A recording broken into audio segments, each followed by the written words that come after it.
ولید کے ہاتھ میں آیا اور حضرت سیدنا خالد بن ولید کے ہاتھوں میں 30 تلواریں ٹوٹ گئی. کیا ہو گئی؟ 30 تلواریں ٹوٹ گئی.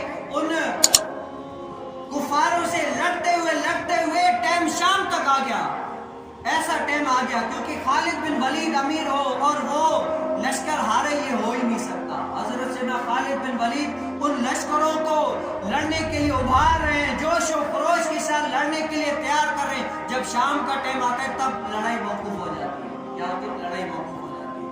تب حضرت سیدنا، کیونکہ وہاں پر ہزاروں اور یہاں پر 3000، وہاں پر لاکھوں کی تعداد میں کم اتنے، تو حضرت سیدنا خالد بن ولید نے کیا کیا؟ رات کے ٹائم، اسی لیے کہتے ہیں کہ جنگ میں دھوکہ جائز ہے. کیا ہے؟ جنگ میں دھوکہ جائز ہے. تو حضرت سیدنا خالد بن ولید، رات کو ہر کسی کا پڑا ہوتا ہے. کیا ہوتا ہے؟ پڑا ہوتا ہے. وہ نشان رکھتے ہیں کہ بھئی یہ ہمارے، وہ ہمارے.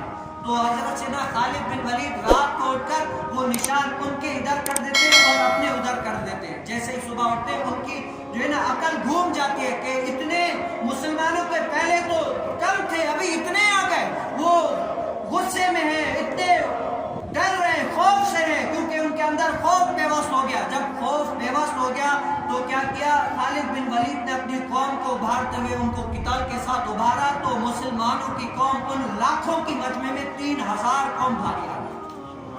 3000 لشکر ان لاکھوں میں بھاری آ گئے اور وہ آخرکار بھاگنے میں مجبور ہو گئے. بھاگ گئے.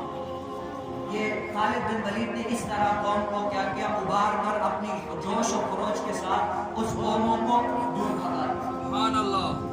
اور یہی نہیں، کیونکہ وہ لڑتے تھے کس کے لیے؟ اپنے مقاصد کے لیے نہیں. میری زندگی کا مقصد تیرے دین کی سربلندی، میری زندگی کا مقصد